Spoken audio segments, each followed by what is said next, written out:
Hello dear student, today we will read second chapter Diversity and Discrimination of Civics। प्यारे बच्चों, ਅੱਜ ਆਪਾਂ diversity and discrimination ਜੋ ਕਿ ਸਵਿਕਸ ਦਾ ਸੈਕੰਡ ਚੈਪਟਰ ਹੈ ਉਸ ਦੇ ਬਾਰੇ ਪੜ੍ਹਾਂਗੇ। ਜੋ ਪਹਿਲਾ ਪ੍ਰੀਵੀਅਸ ਚੈਪਟਰ ਸੀ ਜਿਸ ਦੇ ਵਿੱਚ ਆਪਾਂ ਡਾਇਵਰਸਿਟੀ ਬਾਰੇ ਪੜ੍ਹਿਆ, ਉਸ ਦੇ ਮੀਨਿੰਗ ਬਾਰੇ ਜਾਣਿਆ। ਠੀਕ ਹੈ, ਇਸ ਵਿੱਚ ਆਪਾਂ ਡਿਸਕ੍ਰਿਮੀਨੇਸ਼ਨ ਵੀ ਇੱਕ ਐਡ ਹੋਇਆ ਹੈ ਵਰਡ, ਜਿਸ ਦਾ ਮਤਲਬ ਹੈ ਕਿਸੇ ਦੇ ਨਾਲ ਭੇਦਭਾਵ ਕਰਨਾ ਜਾਂ ਕਿਸੇ ਦੀ ਆਲੋਚਨਾ ਕਰਨਾ। ਠੀਕ ਹੈ, ਇਸ ਦੇ ਬਾਰੇ ਆਪਾਂ ਪੜ੍ਹਾਂਗੇ ਵੀ ਕਿਉਂ ਆਪਣੇ ਸਮਾਜ ਦੇ ਵਿੱਚ ਇੱਦਾਂ ਜਿਹੜੇ ਆਪਣੇ ਨਾਲੋਂ ਕੁਛ ਵੱਖਰੇ ਨੇ ਲੋਕ, ਲੈਂਗੁਏਜ ਵਾਈਜ਼, ਕਲਚਰ ਵਾਈਜ਼, ਉਹਨਾਂ ਦੇ ਨਾਲ ਆਪਾਂ ਕਿਵੇਂ ਉਹਨਾਂ ਦੇ ਨਾਲ ਕੁਝ ਗਰੁੱਪ ਵੱਲੋਂ ਇੱਦਾਂ ਦੀਆਂ ਐਕਟੀਵਿਟੀਜ਼ ਕੀਤੀਆਂ ਜਾਂਦੀਆਂ ਜਿਨ੍ਹਾਂ ਦੇ ਨਾਲ ਉਹਨਾਂ ਨੂੰ ਆਪਾਂ ਹਰਟ ਕਰਦੇ ਹਾਂ, ਹੈਲਪਲੈਸ ਕਰਦੇ ਹਾਂ, ਉਦਾਸ ਕਰਦੇ ਹਾਂ। ਇਹ ਕਿਉਂ ਕੀਤਾ ਜਾਂਦਾ ਸਾਰਾ ਇਸ ਚੈਪਟਰ ਦੇ ਵਿੱਚ ਆਪਾਂ ਪੜ੍ਹਾਂਗੇ। Let's start difference and prejudice. ਠੀਕ ਹੈ, ਪਹਿਲਾਂ ਆਪਾਂ ਸ਼ੁਰੂਆਤ ਕਰਦੇ ਹਾਂ ਡਿਫਰੈਂਸ ਐਂਡ ਪ੍ਰੀਜੁਡਾਈਜ਼। ਡਿਫਰੈਂਸ ਹੁੰਦਾ ਤੁਹਾਨੂੰ ਪਤਾ ਹੀ ਹੈ, ਅਲੱਗ ਹੋਣਾ ਕਿਸੇ ਚੀਜ਼ ਤੋਂ। ਠੀਕ ਹੈ, ਕੁਛ ਉਹਨਾਂ ਵਿੱਚ ਅੰਤਰ ਹੋਣਾ। ਪ੍ਰੀਜੁਡਾਈਜ਼ ਦਾ ਮਤਲਬ ਹੈ ਜੋ ਕਿ ਅੱਗੇ ਆਪਾਂ ਵੀ ਐਕਸਪਲੇਨ ਕਰਾਂਗੇ, ਪਰ ਇਸ ਦਾ ਮਤਲਬ ਹੁੰਦਾ ਕਿਸੇ ਨੂੰ ਬਿਨਾਂ ਜਾਣੇ ਸੋਚੇ ਸਮਝੇ ਆਪਣੇ ਮਾਈਂਡ ਦੇ ਵਿੱਚ ਇੱਕ ਇੱਦਾਂ ਦੀ ਇਮੇਜ ਬਣ ਜਾਂਦੀ ਉਸ ਪਰਸਨ ਦੀ ਵੀ ਨਹੀਂ, ਨੈਗੇਟਿਵਿਟੀ ਭਰ ਜਾਂਦੀ ਆਪਣੇ ਮਾਈਂਡ ਦੇ ਵਿੱਚ ਵੀ ਨਹੀਂ ਉਹ ਇੱਦਾਂ ਦਾ ਹੀ ਹੈ, ਇੱਦਾਂ ਹੀ ਕਰੇਗਾ ਤੁਹਾਡੇ ਨਾਲ। ਠੀਕ ਹੈ, ਇਹਨੂੰ ਆਪਾਂ ਪ੍ਰੀਜੁਡਾਈਜ਼ ਕਹਿ ਦਿੰਦੇ ਹਾਂ। ਸਟਾਰਟ ਕਰਦੇ ਆਪਾਂ। ਦੇਅਰ ਆਰ ਮੈਨੀ things that make us what we are, how we live, the language we speak, what we eat, wear, the game we play, and the thing we celebrate. All of these are influenced both by the geography and history of the place where we live. ਅਸੀਂ ਕੀ ਪਹਿਨਦੇ ਹਾਂ, ਕਿੱਥੇ ਰਹਿੰਦੇ ਹਾਂ, ਕਿਹੜੀ ਭਾਸ਼ਾ ਬੋਲਦੇ ਹਾਂ, ਕਿਹੜੀ ਗੇਮ ਖੇਡਦੇ ਹਾਂ, ਕੀ ਖਾਂਦੇ ਹਾਂ, ਕਿਹੜੇ ਕੱਪੜੇ ਪਹਿਨਦੇ ਹਾਂ, ਕੀ ਕੁਝ ਆਪਾਂ ਸੈਲੀਬ੍ਰੇਟ ਕਰਦੇ ਹਾਂ, ਇਹ ਸਾਰੀਆਂ ਚੀਜ਼ਾਂ ਕੀ ਆ, ਕਿਹੜੀ ਚੀਜ਼ ਤੋਂ ਪ੍ਰਭਾਵਿਤ ਹੁੰਦੀਆਂ ਨੇ, ਸਾਡੇ ਇਲਾਕੇ ਦੀ ਜੋਗਰਾਫੀ ਜਾਂ ਫਿਰ ਹਿਸਟਰੀ ਤੋਂ। ਠੀਕ ਹੈ, you will get N idea of how diverse India is if you look even briefly at the following statement। ਤੁਸੀਂ ਇਸ ਦੇ ਵਿੱਚ ਦੇਖੋਗੇ ਵੀ ਇੰਡੀਆ ਦੇ ਵਿੱਚ ਕਿੰਨੀ ਡਾਇਵਰਸਿਟੀ ਹੈ। ਠੀਕ ਹੈ, ਅਤੇ ਇਸ ਨੂੰ ਆਪਾਂ ਇਸ ਸਟੇਟਮੈਂਟ ਦੇ ਵਿੱਚ ਦੇਖ ਲੈਂਦੇ ਹਾਂ ਅੱਗੇ। There are 8 major religion in the world, every single man of them is practiced in India.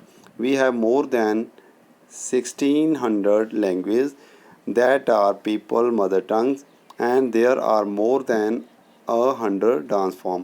ਦੇਖੋ ਇੱਥੋਂ ਹੀ ਆਪਾਂ ਨੂੰ ਪਤਾ ਲੱਗ ਜਾਂਦਾ ਕਿ ਇੰਡੀਆ ਦੇ ਵਿੱਚ ਕਿੰਨੀ ਡਾਇਵਰਸਿਟੀ ਹੈ। 8 ਮੇਜਰ ਰਿਲੀਜਨ ਨੇ ਸੰਸਾਰ ਦੇ ਵਿੱਚ, ਹਰ ਇੱਕ ਸਿੰਗਲ ਜਿਹੜਾ ਪਰਸਨ ਆ ਉਸਦਾ, ਠੀਕ ਹੈ, ਉਹ ਇੱਥੇ ਇੰਡੀਆ ਦੇ ਵਿੱਚ ਪ੍ਰੈਕਟਿਸ ਕਰ ਰਿਹਾ। ਮਤਲਬ ਇਸ 8 ਧਰਮਾਂ ਦੇ ਲੋਕਾਂ ਵਿੱਚੋਂ ਇੰਡੀਆ ਦੇ ਵਿੱਚ ਵੀ ਇੱਦਾਂ ਦੇ ਲੋਕ ਪਾਏ ਜਾਂਦੇ ਜੋ ਇਸ ਨੂੰ ਮੰਨਣ ਵਾਲੇ ਨੇ। ਫਿਰ 1600 ਭਾਸ਼ਾਵਾਂ ਬੋਲੀਆਂ ਜਾਂਦੀਆਂ ਨੇ ਇੱਥੇ, ਜਿਹੜੀਆਂ ਕਿ ਲੋਕਾਂ ਦੀਆਂ ਮਦਰ ਟੰਗ ਨੇ, ਮਾਤ ਭਾਸ਼ਾਵਾਂ ਨੇ। ਇਸ ਤੋਂ ਇਲਾਵਾ ਇੱਥੇ 100 ਸੈਂਕੜੇ ਮਤਲਬ ਕਿ 100 ਤਰ੍ਹਾਂ ਦੇ ਇੱਥੇ ਡਾਂਸ ਨੇ ਅਲੱਗ-ਅਲੱਗ ਤੱਕ। ਠੀਕ ਹੈ, yet this diversity is not always celebrated. This is because we feel safe and secure with people who look, talk, dress and think like us। ਇੱਦਾਂ ਦੀ ਜਿਹੜੀ ਡਾਇਵਰਸਿਟੀ ਆ ਉਸ ਨੂੰ ਆਪਾਂ ਸੈਲੀਬ੍ਰੇਟ ਨਹੀਂ ਕਰਦੇ। ਅਸੀਂ ਕੀ ਕਰਦੇ ਹਾਂ, ਜੋ ਸਾਡੇ ਵਰਗਾ ਹੈ, ਸਾਡੇ ਤਰ੍ਹਾਂ ਬੋਲਦਾ ਹੈ, ਡਰੈਸ ਕੱਪੜੇ ਪਹਿਨਦਾ ਹੈ, ਸਾਡੇ ਤਰ੍ਹਾਂ ਸੋਚਦਾ ਹੈ, ਅਸੀਂ ਉਸ ਪਰਸਨ ਦਾ ਨਾਲ ਰਹਿਣਾ ਪਸੰਦ ਕਰਦੇ ਹਾਂ, ਸੇਫ ਫੀਲ ਕਰਦੇ ਹਾਂ ਦੂਸਰੀ ਭਾਸ਼ਾ ਦੇ ਲੋਕਾਂ ਦੇ ਨਾਲੋਂ। ਵੀ ਉਹ ਅਲੱਗ ਪਹਿਨਦਾ ਹੈ ਕੱਪੜੇ, ਉਹਨਾਂ ਦੇ ਨਾਲੋਂ ਅਸੀਂ ਜਿਹੜਾ ਕੋਈ ਸਾਡੇ ਤਰ੍ਹਾਂ ਦੀ ਭਾਸ਼ਾ ਬੋਲਦਾ ਹੈ ਉਸ ਦੇ ਨਾਲ ਅਸੀਂ ਰਹਿਣਾ ਸੇਫ ਮਹਿਸੂਸ ਕਰਦੇ ਹਾਂ। Sometime when we meet people who are very different from us, we may find them strange and unfamiliar. At times we may not understand or know the reason why they are different from us. People also form certain attitude and opinion about others who are not like them। ਦੇਖੋ ਇਸ ਦੇ ਵਿੱਚ ਕੀ ਆ, ਜਦੋਂ ਵੀ ਅਸੀਂ ਕਿਸੇ person ਨੂੰ ਮਿਲਦੇ ਹਾਂ ਜੋ ਕਿ ਤੁਹਾਡੇ ਨਾਲੋਂ ਕਾਫੀ ਡਿਫਰੈਂਟ ਹੋਵੇ, ਪਹਿਰਾਵੇ ਵਾਂਗੂ ਪਹਿਰਾਵਾ ਉਸਦਾ ਅਲੱਗ ਹੋਵੇ, ਉਸਦੀ ਲੈਂਗੁਏਜ ਅਲੱਗ ਹੋਵੇ, ਸਾਨੂੰ ਉਹ ਕਾਫੀ ਅਜਨਬੀ ਲੱਗਦਾ ਹੈ, ਸਟਰੇਂਜ ਲੱਗਦਾ ਹੈ, ਅਸੀਂ ਉਹਦੇ ਨਾਲ ਚੰਗੀ ਤਰ੍ਹਾਂ ਨਹੀਂ ਘੁਲ ਮਿਲ ਨਹੀਂ ਸਕਦੇ। ਠੀਕ ਹੈ, ਇਸੇ ਹੀ ਰੀਜ਼ਨ ਆ ਕਿ ਜਦੋਂ ਆਪਾਂ ਅਲੱਗ-ਅਲੱਗ ਤਰ੍ਹਾਂ ਦੇ ਲੋਕਾਂ ਨੂੰ ਮਿਲਦੇ ਹਾਂ ਤਾਂ ਫਿਰ ਸਾਨੂੰ ਕੁਛ ਐਟੀਟਿਊਡ ਜਾਂ ਓਪੀਨੀਅਨ, ਕੁਛ ਵਿਚਾਰ ਉਹਨਾਂ ਦੇ ਨਾਲ ਆਪਣੇ ਮਿਲਦੇ ਨਹੀਂ ਹੈਗੇ। ਠੀਕ ਹੈ, ਤਾਂ ਕਰਕੇ ਆਪਾਂ ਨੂੰ ਕੁਛ ਉਹਨਾਂ ਦੇ ਨਾਲ ਅਨਫੈਮੀਲੀਅਰ ਲੱਗਦਾ, ਸਟਰੇਂਜ ਲੱਗਦੇ ਨੇ ਉਹ। ਨੈਕਸਟ ਆਪਾਂ ਗੱਲ ਕਰਦੇ ਹਾਂ ਪ੍ਰੀਜੁਡਾਈਜ਼ ਬਾਰੇ। ਠੀਕ ਹੈ, ਇਸ ਦੇ ਬਾਰੇ ਆਪਾਂ ਡਿਸਕਸ ਕਰਾਂਗੇ। ਇੱਥੇ ਕੁਝ ਸਟੇਟਮੈਂਟ ਦਿੱਤੀਆਂ ਗਈਆਂ ਨੇ। ਠੀਕ ਹੈ, ਇਹਨਾਂ ਵਿੱਚ ਆਪਾਂ ਤੁਸੀਂ ਟਿਕ ਕਰਨਾ ਹੈ ਖੁਦ ਆਪਣੀ ਬੁੱਕ 'ਤੇ ਵੀ ਆਹ ਸਟੇਟਮੈਂਟ ਜਿਹੜੀਆਂ ਹੈਗੀਆਂ ਨੇ ਇਹਨਾਂ ਨੂੰ ਤੁਹਾਨੂੰ ਕਿਹੜੀਆਂ ਚੰਗੀਆਂ ਲੱਗੀਆਂ, ਤੁਹਾਨੂੰ ਢੁਕਵੀਆਂ ਲੱਗੀਆਂ ਨੇ। ਇੱਕ ਔਨ ਰੂਰਲ ਪੀਪਲ ਦੇ ਆ, ਇੱਕ ਅਰਬਨ ਪੀਪਲ। ਰੂਰਲ ਪੀਪਲ ਜਿਹੜੇ ਪਿੰਡਾਂ ਦੇ ਰਹਿਣ ਵਾਲੇ ਲੋਕ ਨੇ, ਅਰਬਨ ਪੀਪਲ ਜਿਹੜੇ ਸ਼ਹਿਰਾਂ ਦੇ ਰਹਿਣ ਵਾਲੇ ਨੇ। ਇਹਨਾਂ ਨੇ ਇੱਥੇ ਕੀ ਕਿਹਾ ਹੈ, more than 15% of all Indian live in village. ਉਹ ਕਹਿੰਦੇ ਘੱਟੋ ਘੱਟ ਜਿਹੜੇ ਮੋਰ ਦੈਨ ਜ਼ਿਆਦਾ ਤੋਂ ਜਿਹੜੇ ਹੈਗੇ ਨੇ 50% ਜਿਹੜੇ ਲੋਕ ਨੇ ਇੰਡੀਅਨ ਨੇ ਉਹ ਪਿੰਡਾਂ ਵਿੱਚ ਰਹਿੰਦੇ ਨੇ। ਇਹ ਤੁਸੀਂ ਇੱਥੇ ਟਿਕ ਕਰਨਾ ਵੀ 50% ਰਹਿੰਦੇ ਨੇ ਜਾਂ ਇਸ ਤੋਂ ਜ਼ਿਆਦਾ ਰਹਿੰਦੇ ਨੇ, ਇਸ ਤੋਂ ਘੱਟ ਇੱਥੇ। People in village do not like to use modern technology. ਜਿਹੜੇ ਪਿੰਡਾਂ ਦੇ ਲੋਕ ਨੇ ਉਹ ਮਾਡਰਨ ਟੈਕਨੋਲੋਜੀ ਦਾ, ਜਿਹੜੀ ਅੱਜ ਕੱਲ੍ਹ ਮਾਡਰਨ ਜ਼ਮਾਨੇ ਦੇ ਵਿੱਚ ਤਕਨੀਕ ਨੇ ਉਸ ਦੀ ਵਰਤੋਂ ਨਹੀਂ ਕਰਦੇ।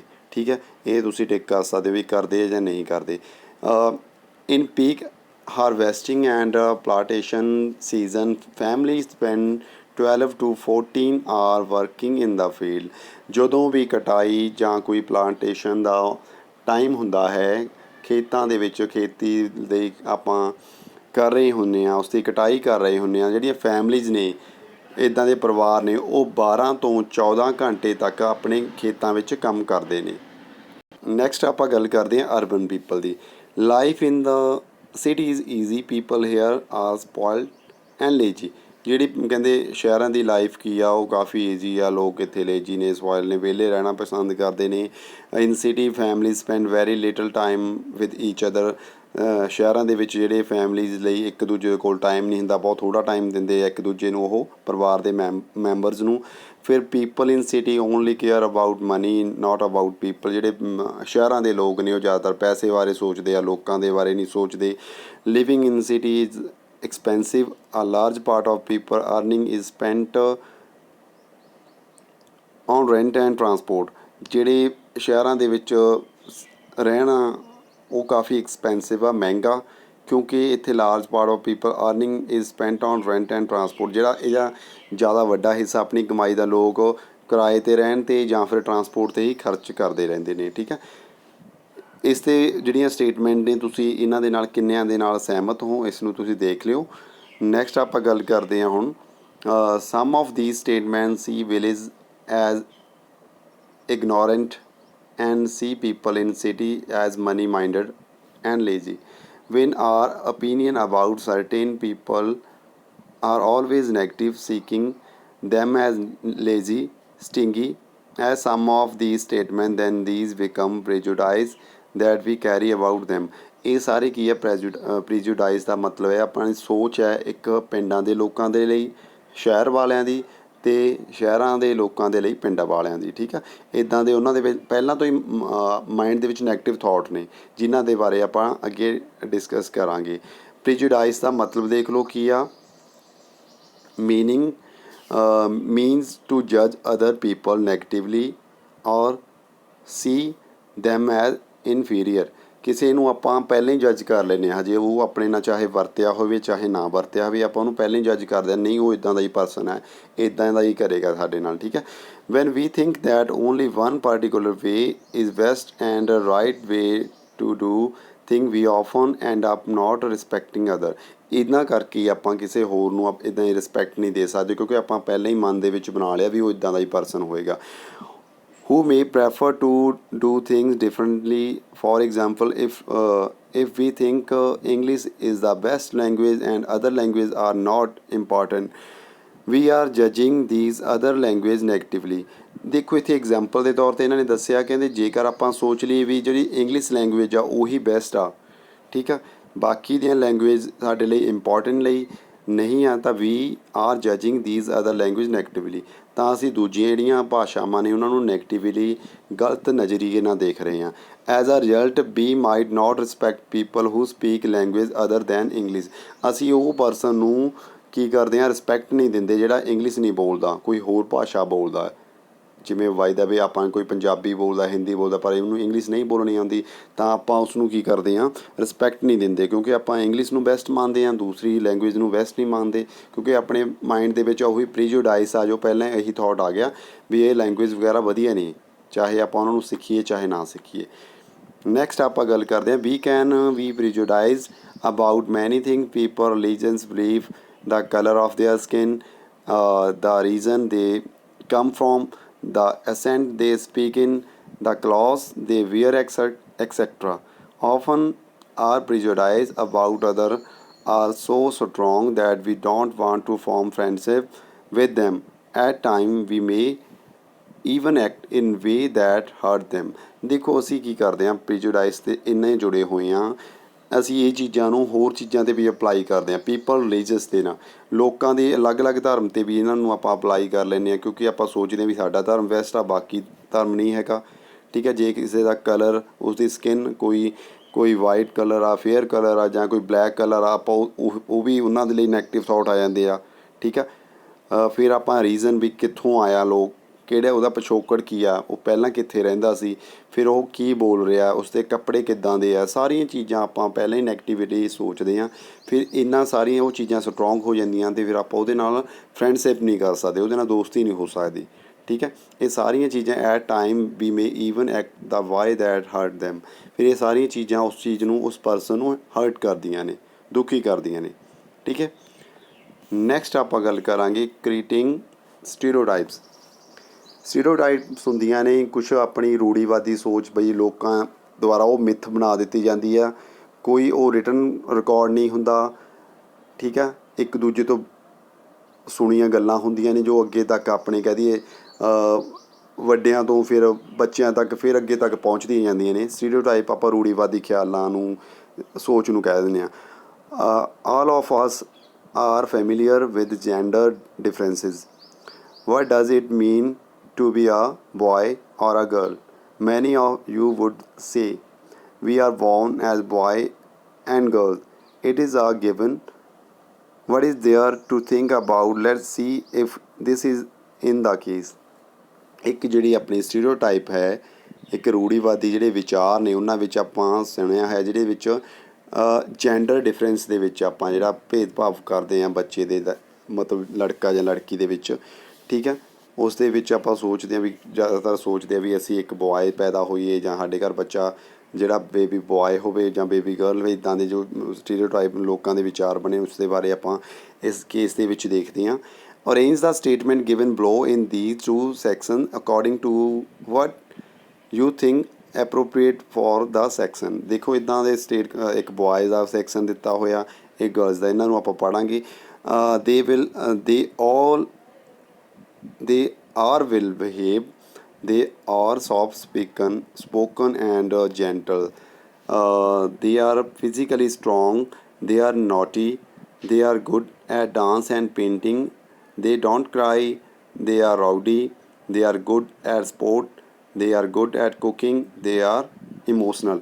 ਇਹਨਾਂ ਦੇ ਵਿੱਚ ਤੁਸੀਂ ਕਿਹੜੇ ਗਰਲਸ ਦੇ ਲਈ ਢੁਕਦੇ ਨੇ, ਸਟੇਟਮੈਂਟ ਕਿਹੜੀ ਬੋਆਇਜ਼ ਲਈ, ਉਹ ਤੁਸੀਂ ਇੱਥੇ ਕਰ ਸਕਦੇ ਹੋ। ਠੀਕ ਹੈ, ਵੀ ਜਿਹੜਾ ਵਿਲ ਬਿਹੇਵ, ਚੰਗਾ ਵਰਤਾਵ ਕੌਣ ਕਰਦਾ, ਸੌਫਟ, ਜਿਹਦੀ ਮਤਲਬ ਕਿ ਆਵਾਜ਼ ਸੌਫਟ ਹੋਵੇ ਅਤੇ ਕੋਮਲਤਾ ਨਾਲ ਭਰੀ ਹੋਵੇ, ਕਿਸ ਦੀ ਹੋ ਸਕਦੀ ਹੈ, ਲੜਕੀ ਦੀ ਹੋ ਸਕਦੀ ਹੈ ਜਾਂ ਬੋਆਇਜ਼ ਦੀ। ਆਪਾਂ ਕਹਿੰਦੇ ਵੀ ਹਾਂ ਗਰਲਸ ਦੀ ਆਵਾਜ਼ ਇੱਦਾਂ ਹੀ ਸੌਫਟ ਹੀ ਹੋਣੀ ਚਾਹੀਦੀ ਹੈ, ਅਤੇ ਬੋਆਇਜ਼ ਦੀ ਆਵਾਜ਼ ਥੋੜ੍ਹੀ ਜਿਹੀ ਜ਼ਿਆਦਾ ਹਾਰਡ ਜਾਂ ਥੋੜ੍ਹੀ ਸਖਤ ਹੁੰਦੀ ਹੈ, ਭਾਰੀ ਹੁੰਦੀ ਹੈ। ਫਿਜ਼ੀਕਲ ਫਿਰ ਸਟਰੋਂਗ ਕਿਹੜਾ ਹੁੰਦਾ, ਜ਼ਿਆਦਾਤਰ ਨੋਟੀ ਕੌਣ ਹੁੰਦਾ ਹੈ।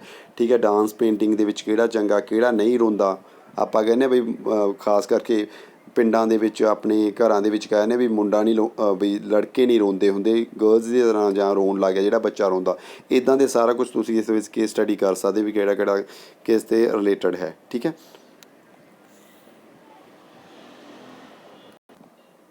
ਇੱਥੇ ਤੁਸੀਂ ਆਪਣੇ ਟੀਚਰ ਦੀ ਮਦਦ ਦੇ ਨਾਲ ਚੈੱਕ ਆਊਟ ਕਰ ਸਕਦੇ ਹੋ ਵੀ ਕਿਹੜੀ ਇਹਨਾਂ ਵਿੱਚੋਂ ਸਟੇਟਮੈਂਟ ਦੇ ਵਿੱਚੋਂ ਕਿਹੜੇ ਤੁਹਾਨੂੰ ਡਿਸਕਸ ਪੁਆਇੰਟ ਕਰਨ ਵਾਲੇ ਆ, ਕਿਹੜੇ ਰੀਜ਼ਨ ਨੇ ਜਿਹੜੇ ਤੁਸੀਂ ਉਹ ਕਰੋਗੇ ਸੋਲਵ, ਅਤੇ ਕਿਹੜੀ ਕੁਆਲਿਟੀਜ਼ ਹੈ ਜਿਹੜੀਆਂ ਇੱਕ ਬੋਆਇਜ਼ ਦੇ ਵਿੱਚ ਹੋਣੀਆਂ ਚਾਹੀਦੀਆਂ ਜਦੋਂ ਬੋਆਏ ਆਰ ਬੋਰਨ ਵਿਦ, ਵੀ ਬੋਆਇਜ਼ ਨੂੰ ਕਿਹੜੀਆਂ ਕੁਆਲਿਟੀਜ਼ ਲੈ ਕੇ ਪੈਦਾ ਹੋਣਾ ਚਾਹੀਦਾ। ਠੀਕ ਹੈ, if we take the statement they don't cry, you will see that this is a quality that is generally associated with boy and men.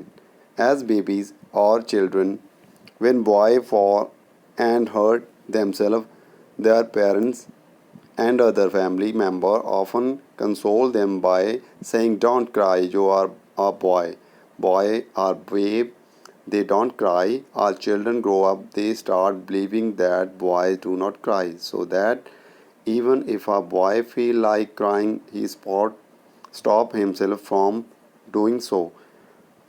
He also believed that crying is a sign of weakness.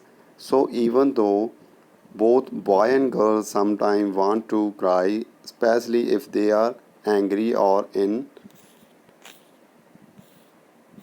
Pain. ਦੇਖੋ ਇੱਥੇ ਆਪਣੇ ਕੀ ਆ, ਜੇਕਰ ਆਪਾਂ ਕਹਿੰਦੇ ਕੋਈ ਬॉयਜ਼ ਆਪਣੀ baby boy ਉਹ ਆਪਣੇ ਘਰ ਦੇ ਵਿੱਚ ਕੀ ਸਟੇਟਮੈਂਟ ਆ, ਆਪਾਂ ਉਸ ਨੂੰ ਰੋਣ ਤੋਂ ਰੋਕਦੇ ਹਾਂ, ਠੀਕ ਹੈ, ਕਿਉਂਕਿ ਇਹਦੇ ਵਿੱਚ ਆਪਣੀ ਜੋ ਸੋਸਾਇਟੀ ਵਿੱਚ ਸਟੀਰੀਓਟਾਈਪ ਕੀ ਆ ਵੀ ਜਿਹੜੇ ਬॉयਜ਼ ਐਂਡ ਮੈਨ ਉਹ ਰੋਂਦੇ ਨਹੀਂ, ਠੀਕ ਹੈ। ਪੈਰੈਂਟਸ ਦਾ ਵੀ ਇਹੀ ਮੰਨਦੇ ਆ ਵੀ ਜੋ ਬੱਚਾ ਹੈ, ਲੜਕਾ ਹੈ, ਉਹ ਅਗਰਵਾਈਜ਼ ਜੇਕਰ ਉਸ 'ਤੇ ਕੋਈ ਸੱਟ ਲੱਗਦੀ ਹੈ, ਉਹ ਗਿਰਦਾ ਹੈ ਜਾਂ ਉਹ ਰੋਣਾ ਸਟਾਰਟ ਕਰਦਾ ਹੈ ਤਾਂ ਆਪਣੇ ਪੈਰੈਂਟਸ ਕੀ ਕਹਿ ਦਿੰਦੇ ਆ ਉਹਨੂੰ ਵੀ ਡੋਂਟ ਕਰਾਈ, ਵੀ ਤੂੰ ਬॉय ਹੈ, ਤੂੰ ਲੜਕਾ ਹੈ, ਤੂੰ ਨਹੀਂ ਰੋਣਾ, ਤੂੰ ਬਹਾਦਰ ਹੈ। ਅਤੇ ਉਹ ਬੱਚਾ ਵੀ ਇੱਦਾਂ ਫਿਰ ਰੋਣਾ ਸਟਾਰਟ ਖ਼ਤਮ ਕਰ ਦਿੰਦਾ ਹੈ, ਰੋਣਾ ਬੰਦ ਕਰ ਦਿੰਦਾ, ਕਿਉਂਕਿ ਉਹਨੂੰ ਹੌਲੀ ਹੌਲੀ ਆਪਣੇ 'ਤੇ ਬਿਲੀਵ ਹੋਣਾ ਲੱਗ ਜਾਂਦਾ ਵੀ ਉਹ ਬਰੇਵ ਆ, ਉਹ ਲੜਕਾ ਹੈ, ਉਸਨੇ ਨਹੀਂ ਰੋਣਾ, ਠੀਕ ਹੈ। ਅਤੇ ਇਸ ਤਰ੍ਹਾਂ ਹੀ ਜਿਹੜੀ ਆਪਣੇ ਸਟੀਰੀਓਟਾਈਪ ਹੈ ਆਪਣੇ ਸਮਾਜ ਦੇ ਵਿੱਚ ਲੜਕਿਆਂ ਦੇ ਨਾਲ ਜੁੜੀ ਹੋਈ ਹੈ, ਠੀਕ ਹੈ। ਉਹ ਸਾਈਨ ਮੰਨਦੇ ਆ ਵੀ ਇੱਕ ਸਾਈਨ ਹੈ ਆਹ ਵੀਕਨੈਸ ਦਾ, ਕਮਜ਼ੋਰੀ ਦਾ, ਵੀ ਜਿਹੜਾ ਰੋਏਗਾ ਉਹ ਵੀ ਕਮਜ਼ੋਰ ਪਰਸਨ ਆ।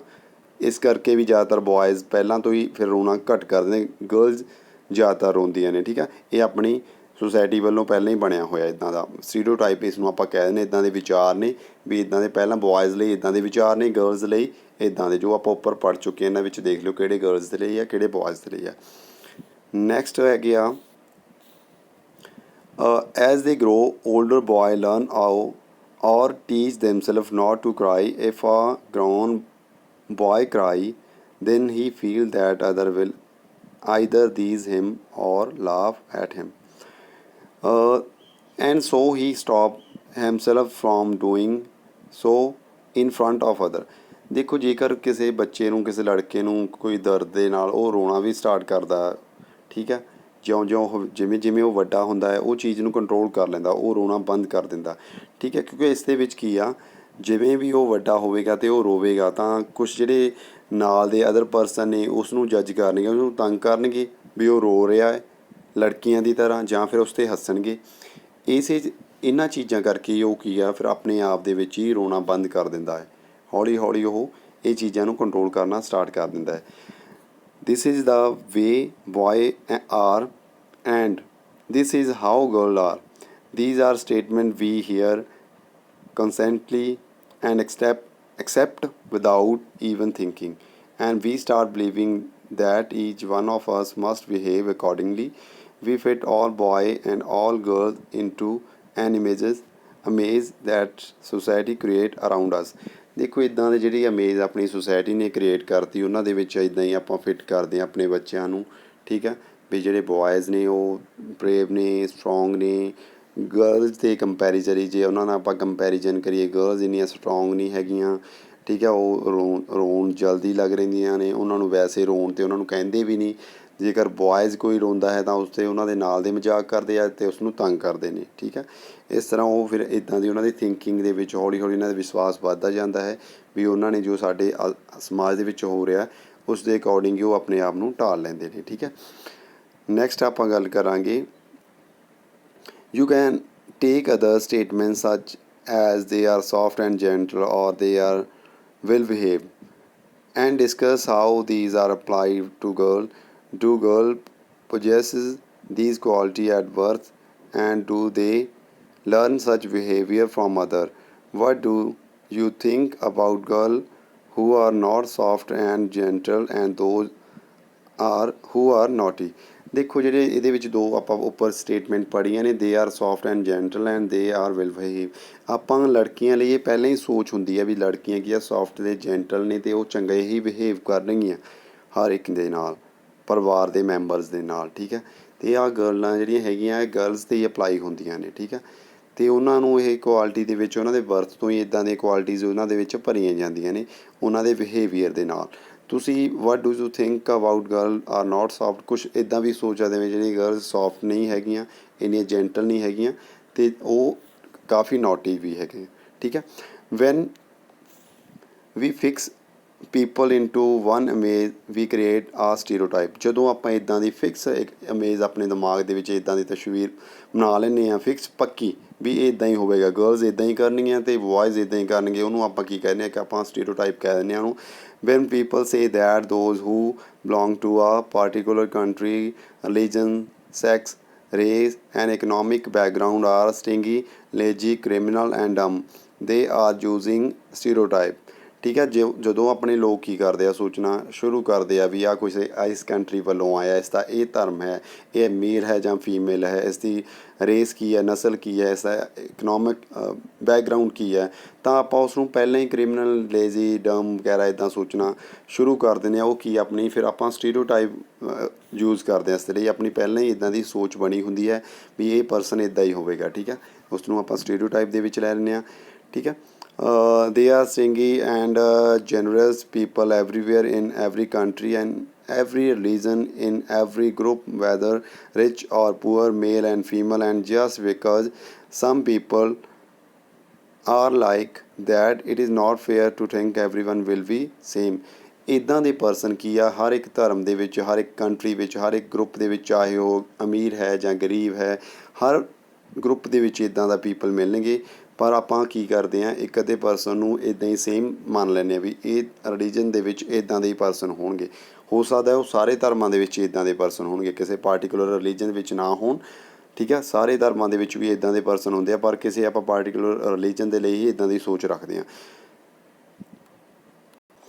ਦੂਸਰਾ ਆਪਾਂ ਸਟੀਰੀਓਟਾਈਪ ਦੇ ਵਿੱਚ ਕੀ ਆ, ਜਦੋਂ ਆਪਾਂ ਇੱਕ ਪਰਸਨ ਨੂੰ, ਠੀਕ ਆ, ਈਚ ਪਰਸਨ ਹੈ ਯੂਨੀਕ ਇੰਡੀਵਿਜੂਅਲ ਵਿਦ ਹਿਜ਼ ਔਰ ਹਰ ਓਨ ਸਪੈਸ਼ਲ ਕੁਆਲਿਟੀਜ਼। ਦੇਖੋ ਹਰ ਇੱਕ ਪਰਸਨ ਦੇ ਵਿੱਚ, ਇੰਡੀਵਿਜੂਅਲ ਦੇ ਵਿੱਚ ਅਲੱਗ-ਅਲੱਗ ਕੁਛ ਇੱਦਾਂ ਦੀਆਂ ਸਕਿੱਲਸ ਹੁੰਦੀਆਂ ਨੇ, ਯੂਨੀਕ ਕੁਆਲਿਟੀਜ਼ ਹੁੰਦੀਆਂ ਨੇ। ਠੀਕ ਆ, ਪਰ ਸਟੀਰੀਓਟਾਈਪ ਦੇ ਹੁੰਦੇ ਹੋਏ ਇਹ ਸਾਰੀਆਂ ਚੀਜ਼ਾਂ ਕੀ ਆ ਆਪਾਂ ਅੱਖਾਂ ਦੇ ਓਹਲੇ ਕਰ ਦਿੰਦੇ ਹਾਂ। ਠੀਕ ਆ, ਇਹ ਸਟੀਰੀਓਟਾਈਪ ਕੀ ਆ ਆਪਾਂ ਲਾਰਜ ਨੰਬਰ ਮੈਂਬਰ 'ਤੇ ਫਿੱਟ ਕਰ ਦਿੰਦੇ ਹਾਂ ਵੀ ਇੱਕ ਪੈਟਰਨ ਬਣਾ ਲੈਂਦੇ ਹਾਂ, ਇੱਕ ਟਾਈਪ ਬਣਾ ਲੈਂਦੇ ਹਾਂ ਵੀ ਇਹ ਰਿਲੀਜਨ ਆ ਜਾਂ ਇਹ ਕਾਸਟ ਦੇ ਲੋਕ ਨੇ ਜਾਂ ਇਹ ਜਿਹੜੇ ਕੁਛ ਗਰੀਬ ਲੋਕ ਨੇ, ਇਹ ਸਾਰੇ ਇੱਦਾਂ ਹੀ ਹੋਣਗੇ, ਚਾਹੇ ਉਹਨਾਂ ਦੇ ਵਿੱਚ ਜੋ ਪਰਸਨ ਨੇ ਇੰਡੀਵਿਜੂਅਲ ਤੌਰ 'ਤੇ ਇਕੱਲਾ ਜਿਹੜਾ ਵਿਅਕਤੀ ਆ ਉਹ ਕਾਫੀ ਸਕਿੱਲਡ ਹੋਵੇ, ਕਾਫੀ ਉਹਨਾਂ ਦੇ ਵਿੱਚ ਕੁਆਲਿਟੀਜ਼ ਹੋਵੇ, ਪਰ ਜਿਹੜੀ ਆਪਣੀ ਸੋਚ ਹੈ ਉਸ ਦੇ ਅਕੋਰਡਿੰਗ ਕੀ ਆ ਉਹ ਸਾਰੇ ਹੀ ਇੱਦਾਂ ਦੇ ਹੋਣਗੇ, ਸਾਰੇ ਹੀ ਮਾੜੇ ਹੋਣਗੇ। ਠੀਕ ਹੈ, stereotype affect all us as they prevent us from doing certain things that we might otherwise be a good at। ਜੇਕਰ ਇਹ ਸਾਰੀਆਂ ਚੀਜ਼ਾਂ ਸਾਡੇ 'ਤੇ ਕਾਫੀ ਅਫੈਕਟ ਕਰਦੀ ਹੈ, ਇਹਨਾਂ ਚੀਜ਼ਾਂ ਤੋਂ ਜੇ ਰੋਕਿਆ ਜਾਵੇ ਤਾਂ ਬਾਕੀ ਸਾਰੇ ਅਦਰਵਾਈਜ਼ ਕੀ ਹੈ ਸਾਡੇ ਲਈ ਸਾਰੇ ਹੀ ਵਧੀਆ ਹੋਣਗੇ। ਠੀਕ ਹੈ।